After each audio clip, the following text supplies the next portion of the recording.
Ladies and gentlemen, how are you doing? We are live from America. Actually, today I am live from Boston, Massachusetts, where I'm at a good buddy of mine's house.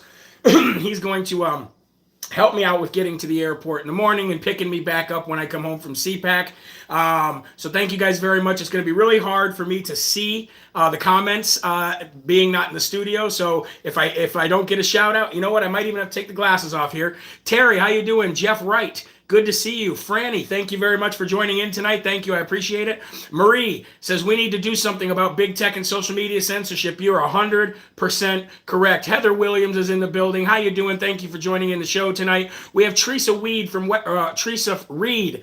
Western New York. How you doing? Thank you so much. I'm really trying to get them all, ladies and gentlemen, but they come fast when I'm not in the studio and don't have my whole setup. Cleo is in the building. How you doing? Terry Rodriguez from Southern Florida, which is in Miami. Thank you for joining in the show tonight. I appreciate it. Lori, how you doing? And let's see, a couple more. Kevin Wilson from Michigan in the great Midwest. He says, Michigan in the house. Brian also is in the house from Michigan. We have Linda Metcalf from Arkansas. And let's do a couple more here. Heather, how are you? Phoenix girl from Pennsylvania. Must have moved from Phoenix to Pennsylvania. You guys, thank you very, very, very much. It is February 24th. It is live at 5. I am your ever so humble, God-fearing, but God-loving host, Jeremy Herrell, the hip-hop patriot. This is my show live from America. And if you're new to the show and wondering, how come he looks like he's doing his broadcast from a living room? Well, it's because I am. I am in Boston, Massachusetts at a buddy's house. And I am so excited for CPAC. Ladies and gentlemen, I fly out early tomorrow morning. What I want you guys to do is I want you guys to send me messages on Telegram or even email them to me, questions that you would like me to ask whoever I interview. Now, I know I don't have a list of people that I'm interviewing, so you can't send me specific questions for those specific people, but you can send me questions that you want them to answer, whoever it is. I know there's questions that we want to ask many people the same question, like, do you think that the election was fair? Do you think that President Trump should be sitting in the White House right now? Those kind of questions. I want to be frank and I want to be candid with people, and I want to ask people questions that we want answers to, and we want to know how they feel. Somebody said, what's your email? You can just go to jeremyherrell.com and you can reach out to me under the contact button. But while you're there at jeremyherrell.com, scroll to the bottom, put in your email, sign up for the newsletter so that I can always stay in touch with you if something happens like it did on Facebook where they completely cleaned me out, ladies and gentlemen. So, and also, like this video, subscribe. You can copy the link by pressing the share button, and you can actually send that link to anybody in your phone. You can text it to friends, you can text it to family, heck, you can even text it to your liberal coworkers so that we can teach them a little bit about truth, honesty, and integrity, okay? If you're new to the show, what we do is we give our honor, our attention, our love, and our worship to Almighty God in heaven through Jesus Christ before we do any news reporting and before we do any kind of conversation here, because none of this matters, ladies and gentlemen, without God. You know it, and I know it, and you feel it deep down in your heart too, don't you? So what we're going to do today is we're going to read, as we always do in the evenings, we're going to read first from Jesus Calling, and then we're going to take that devotional that we read from Jesus Calling, and we're going to go to the Good Word and see where they reference it, okay? And excuse me, been doing a lot of talking today, and my throat's a little, you know what I mean? Sometimes that happens when you do this for a living. All right, February 24th. Be still in the light of my presence while I communicate love to you. There is no force in the universe as powerful as my love. You are constantly aware of limitations, your own and others, but there is no limit to my love. It fills all of space, time, and eternity. Now you see through a glass darkly, but someday you will see me face to face. Then you will be able to experience fully how wide and long and high and deep is my love for you. If you were to experience that now, you would be overwhelmed to the point of feeling crushed. But you have an eternity ahead of you, absolutely guaranteed, during which you can enjoy my presence in unrestricted ecstasy. For now the knowledge of my loving presence is sufficient to carry you through each day. And that is referencing 1 Corinthians 13:12 and Ephesians 3:16 through 18. So the one I chose was to go 1 Corinthians 13:12, and that reads from the good book, "For now we see through a glass darkly, but then face to face. Now I know in part, but then shall I know, even also I am known." And that's, ladies and gentlemen, it's true. All we need right now is to know that his love exists. We don't need to know in which capacity. We don't know how deep, how far, and how wide. Just like we don't need to see proof that God exists as in a form of like a humanoid or something. We don't need that. Scripture is enough, and so is just knowing that he loves you so much that he wants to answer all your prayers and he wants to give you everything. Ladies and gentlemen, it's all we need to know. I often have people, I have friends who are agnostic, who are atheist, and the big thing is they say, you know what, if I could see proof of God, then I would believe in God. But since I can't, then I don't. And this is what I ask them. See that building over there? Or how about the building that we're in right now? How do you know there was a builder? And they go, what do you mean? And I said, well, how do you know that somebody built this building? Did you ever meet that guy? Well, no. But obviously the building was built, so there was a builder. And I said, even if the builder was 3,000, 4,000 years ago and dead, you still know that somebody built this building. I said, what about a painting? You see paintings all over people's walls. There's paintings in this house that I'm in right now. How do you know there was a painter? And they said, because I can see the painting. Right, but you don't need to know the painter, and you didn't need to see the painter in order to know that a painter painted the painting. Paintings don't paint themselves, and buildings don't build themselves. Yeah, what's your point? My point is, all you have to do is look around you. Look at creation. Look at flowers, birds, puppies, and trees, and rainbows. Look at Chuck Schumer and Nancy Pelosi. Obviously, somebody created that. You know what I mean? They just didn't poof out of thin air, because even they are a child of God. We see God every day just by opening our eyes and seeing creation.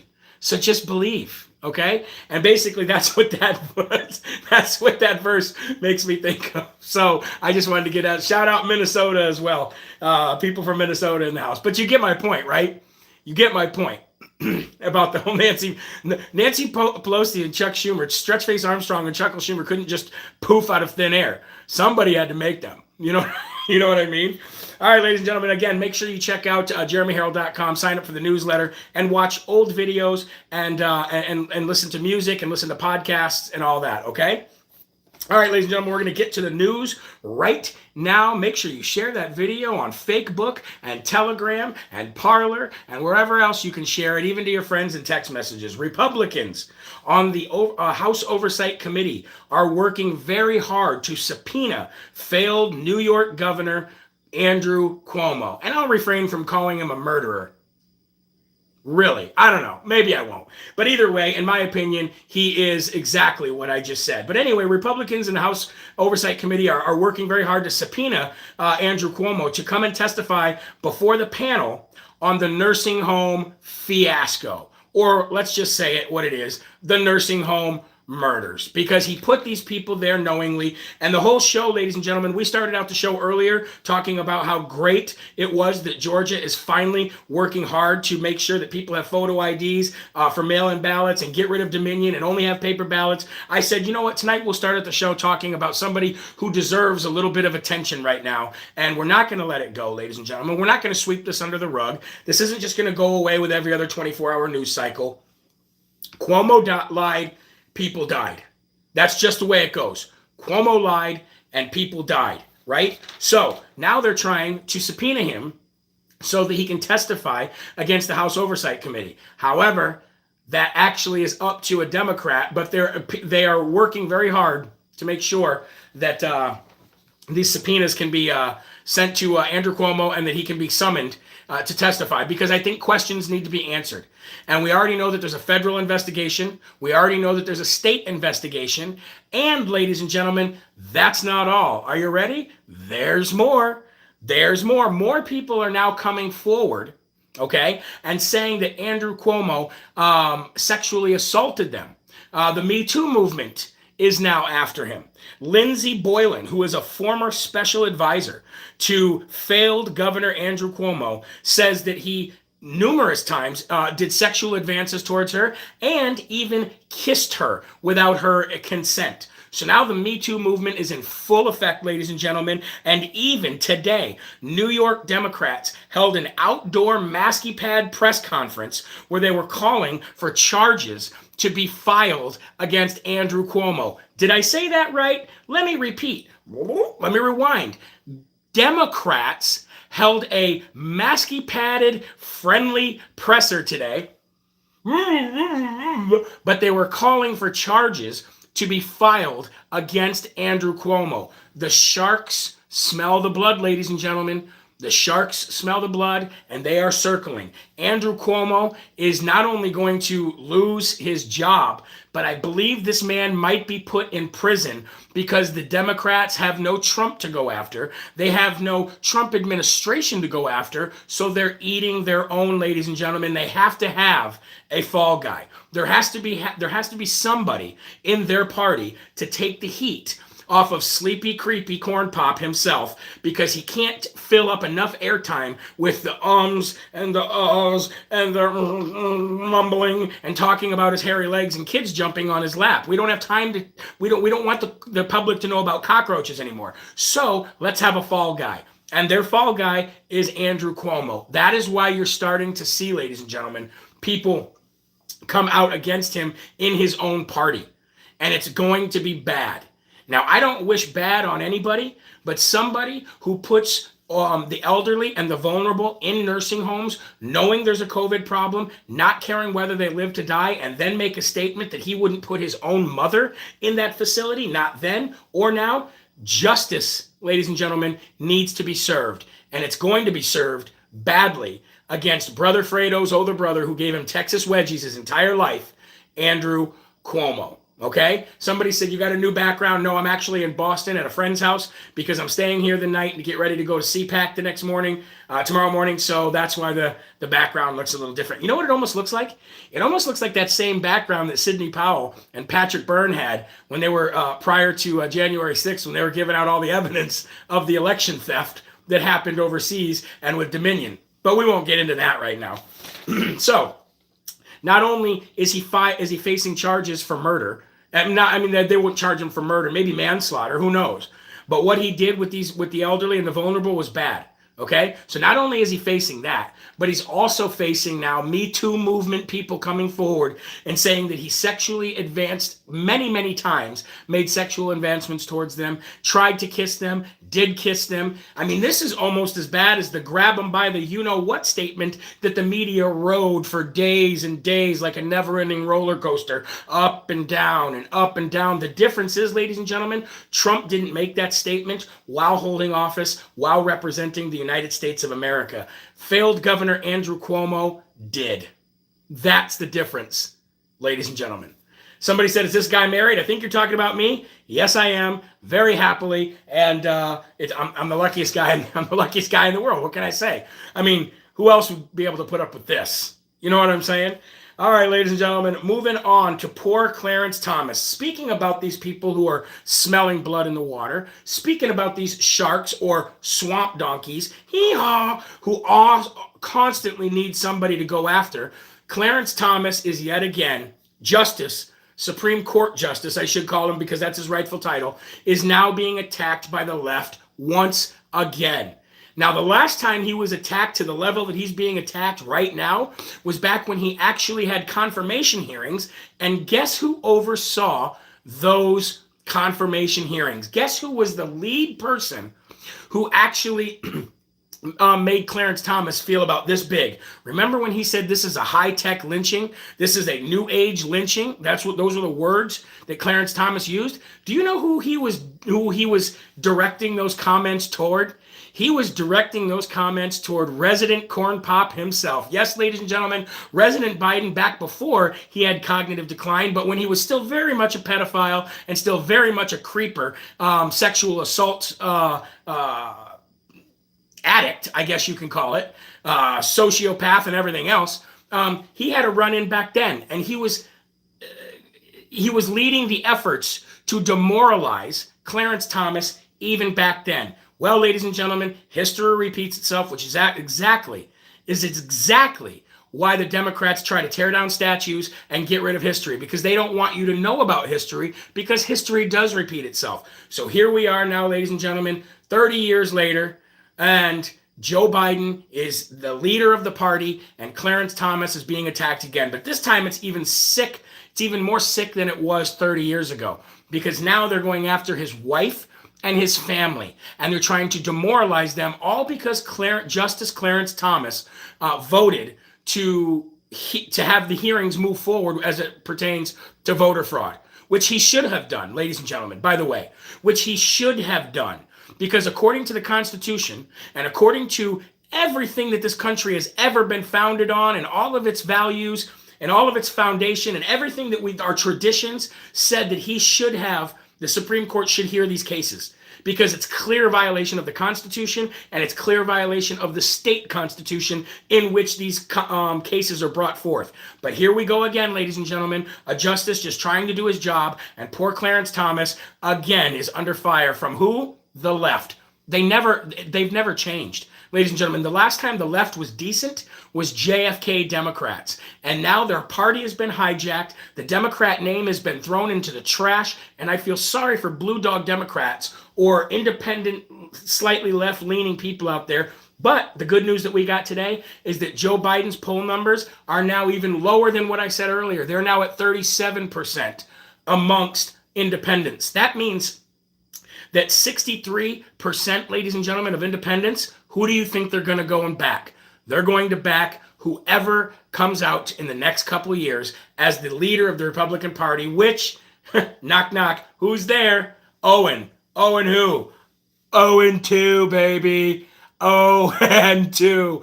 That is exactly who the leader of the party is. And boy, wow, the left is at it again. What can I say? But you know what? To go after somebody's wife and kids, that's exactly what they did to me this last time that I signed up for Facebook, to try to come back and have a presence there, to bring everybody to where the show was, so that you guys didn't have to share, so that everybody knew to just come here and watch the show. I went there. I was there for what, a week? And they were already finding out who my wife was, and they were sending her. You should have seen some of the messages that they sent her. These people are sick. They're sick people, and you know what? Lord God Almighty, I ask you, please, I pray for these people. I would much rather have them find the light, Lord, and find you, and find a way back to morality, than to suffer and burn in hell and continue their terror of evil on this earth. In Jesus' name, I pray for these people. Amen. Because, ladies and gentlemen, that's all we can do. That is all we can do. It's just to go after a man's wife or a woman's husband or their family, period. It's just disgusting. And yes, I said amen, not a woman. All right, moving on, ladies and gentlemen. More losers. Let's talk about Liz Cheney. Liz Cheney, guys, this is what gets me about Liz Cheney, okay? Before I even go with the notes that I have here, the bullet points that I have here, I need to say this again, okay? Liz Cheney has been out there trying to have a war with Donald Trump over who runs the Republican Party. Why? Because she comes from a very long list of rhinos, okay? Her father being Dick Cheney. I was never a fan of Dick Cheney. Wasn't a fan of him back then, and I'm not a fan of the guy now. And this is what makes me sick about Liz Cheney. She sits there and she is going after Donald Trump left and right over the January 6th Capitol building, okay, incident. Now, let me ask you this. This woman says that it was despicable, it was disgusting. He's a white supremacist, he's a white nationalist. He caused it, he could have stopped it. And her biggest reason for it all was that people were injured and a few people unfortunately died, and it cost $500 million.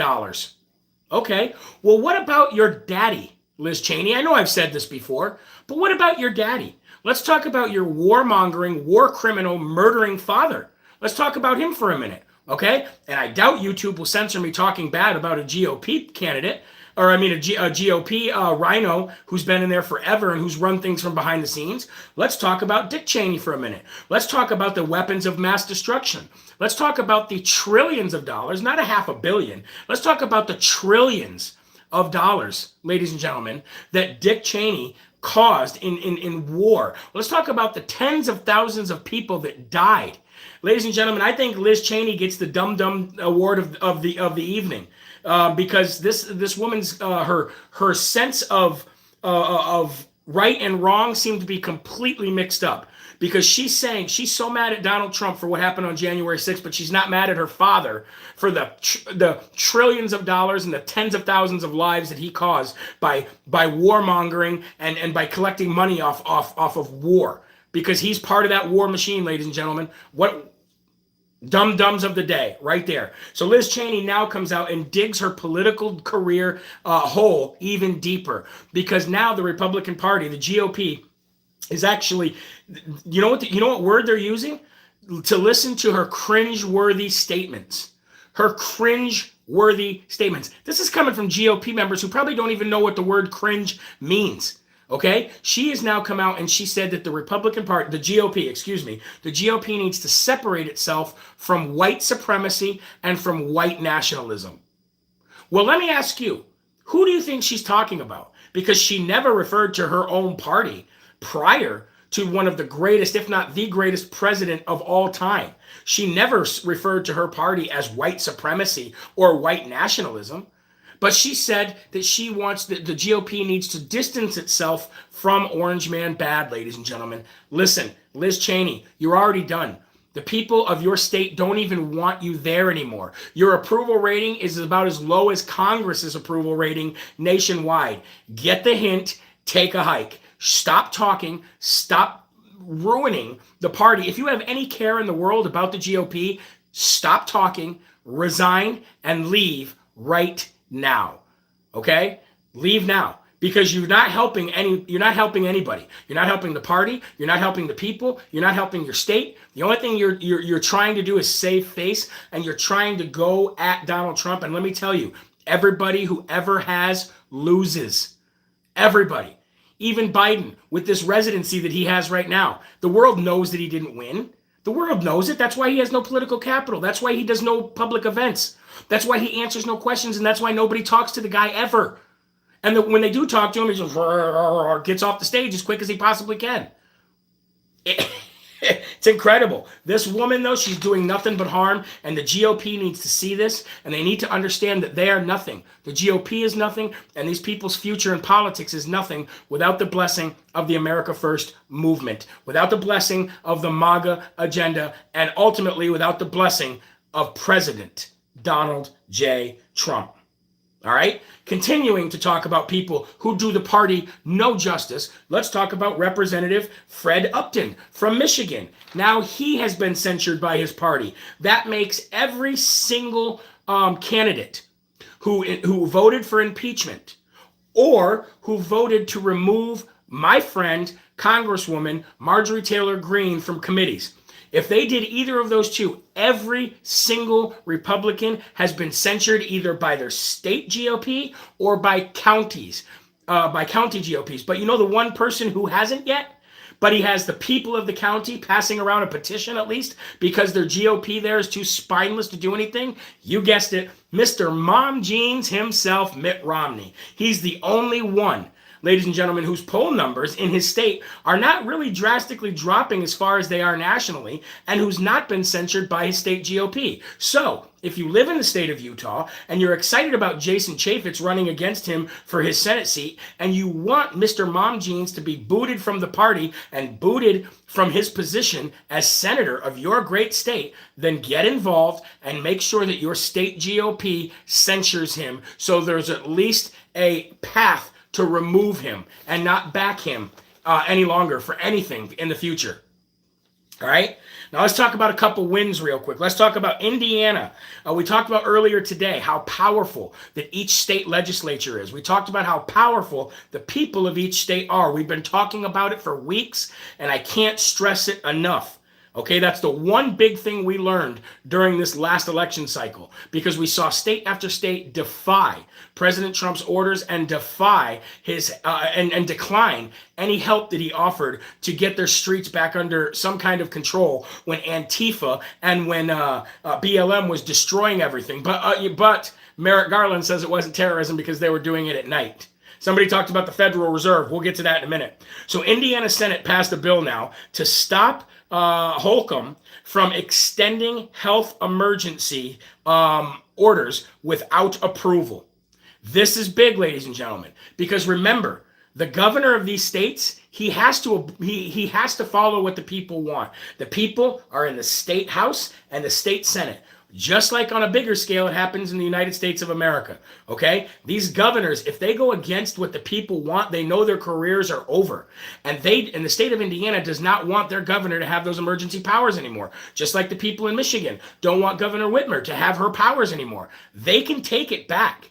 They can do it, ladies and gentlemen. Look what's happening in California right now. If you haven't signed the petition, I don't know when the deadline is. I think the deadline is March 4th maybe, or March 5th.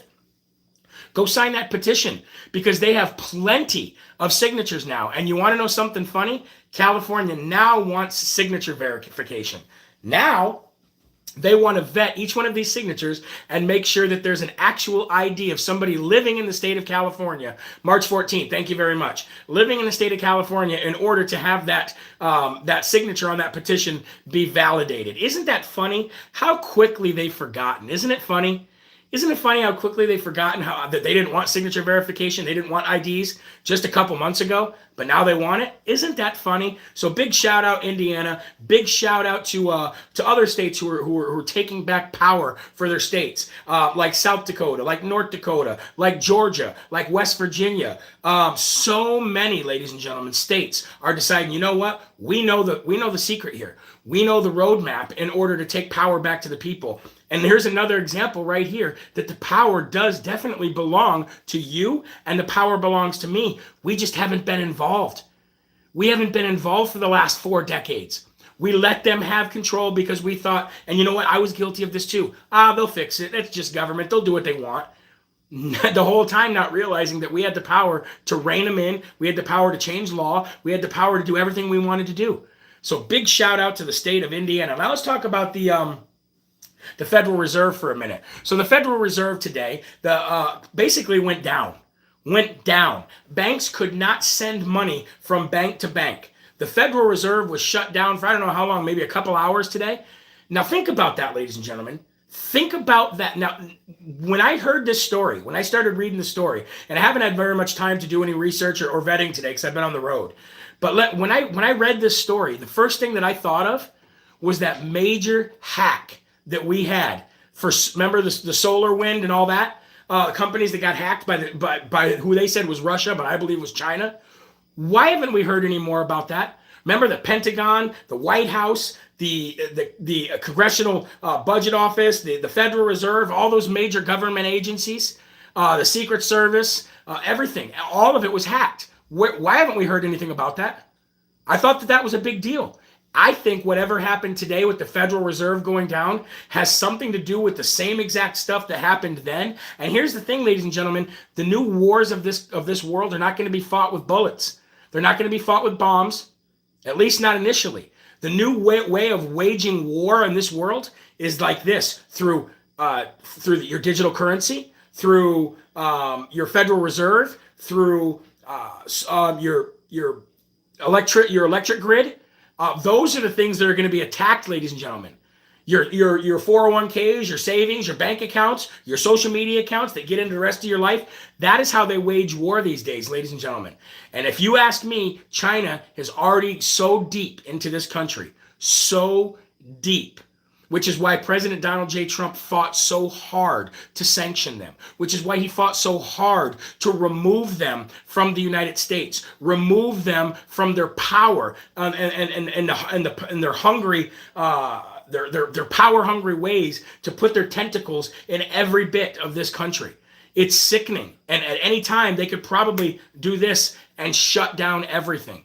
But people like Mitch McChina, whose wife is married, who's married to his wife is their family owns a large shipping company that's basically ran and funded by the CCP. Her sister, who is on the CCP national the board of their national bank.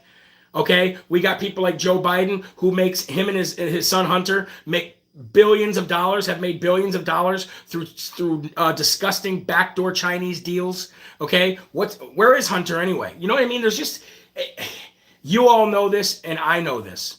Okay, but there's more than one reason why they didn't want Donald Trump to be the president, and there's about a billion reasons why they don't want him to be president again. That's why they're so scared of him, because they know that their house of cards in a second Donald Trump term would be erased. It would fall down. They would be done. They would be done. They know that, and they're going to be done. The best is yet to come. That man doesn't promise that stuff for nothing. The best is definitely yet to come. Here's something that I wanted to read to you. Now, this is a little lengthy, so forgive me here, but I definitely wanted to read this to you today. Okay, the four steps in a Marxist takeover.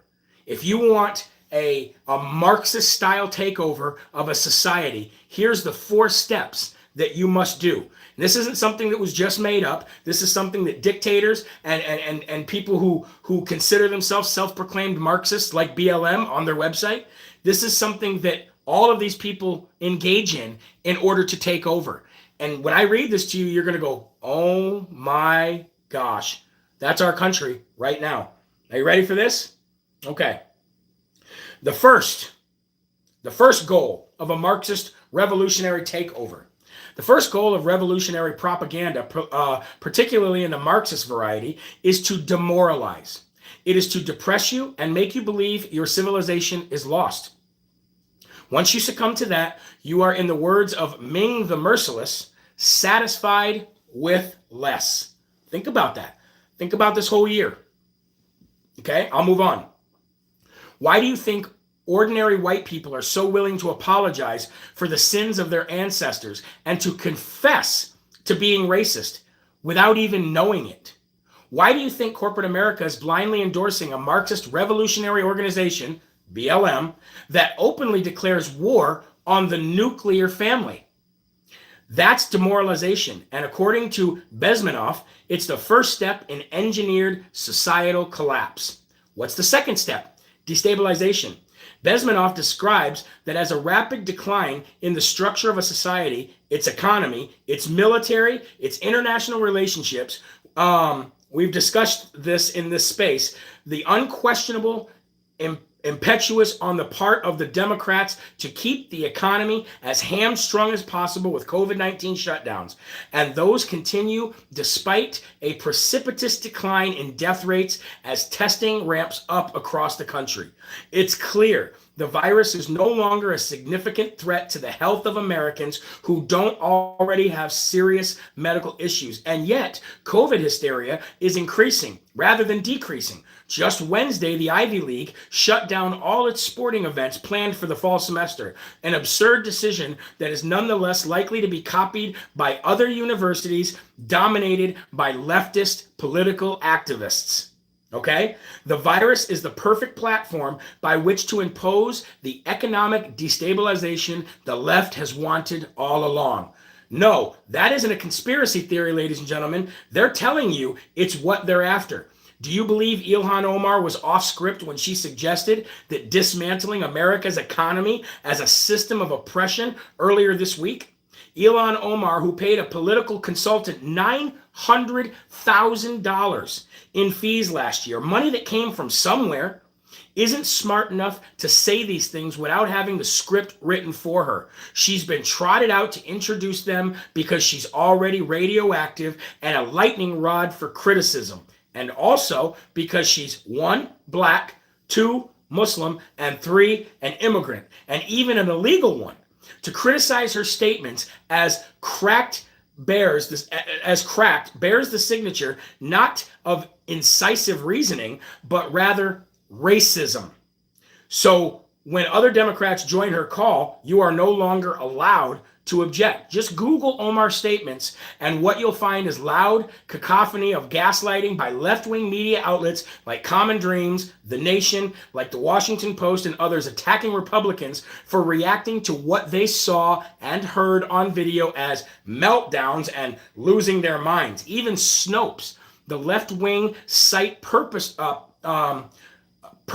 perpetually acting as a fact-check operation, declares that Omar didn't actually say what she said. That's destabilization. They're fully engaged in it, whether you believe they've been successful at it or not. But ask Mark McCloskey, for example, whether or not he thinks it's outlandish to suggest the American order has been destabilized. McCloskey told Tucker Carlson that after the police told him they couldn't protect him after the incident where he and his wife used guns to protect their property from a mob of Black Lives Matter trespassers, he called around to private security firms for help and was given advice to get out of his house and let the mob do what they would. Does that sound like a stable society to you? The third stage is crisis, the catalyzing event that builds on the first two stages to bring on the change the revolutionaries are looking for.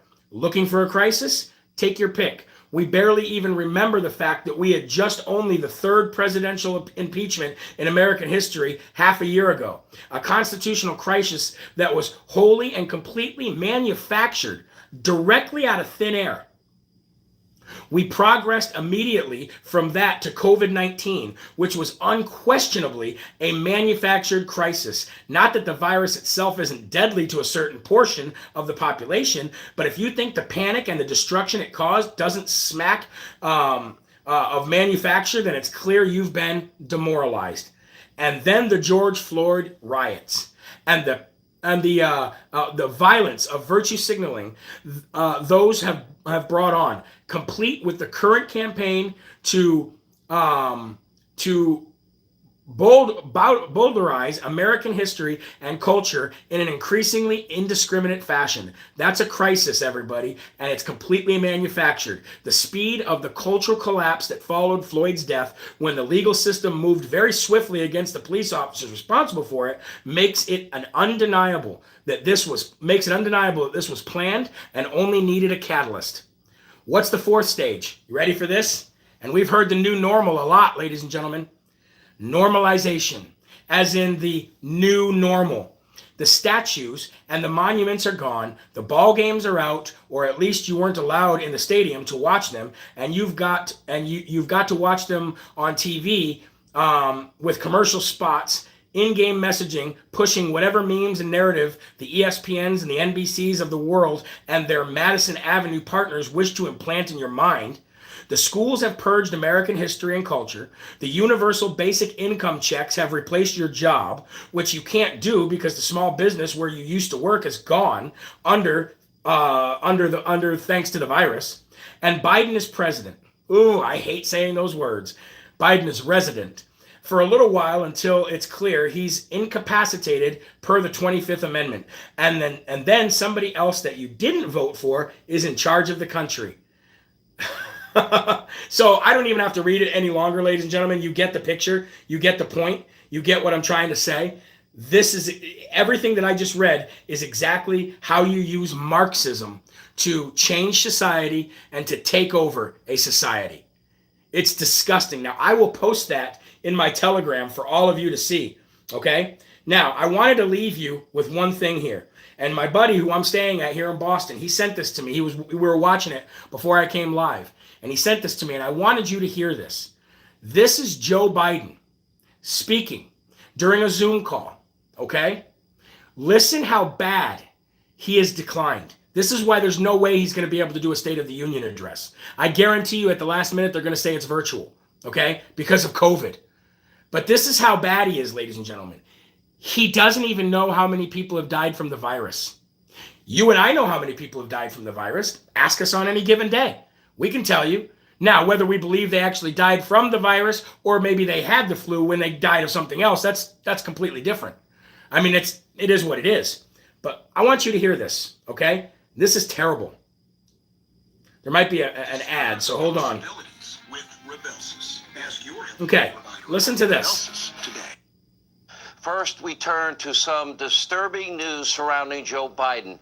After, well, inexplicably canceling multiple public events over the past 2 weeks, Joe is now struggling to, even form sentences and speak at times in what is a coherent way.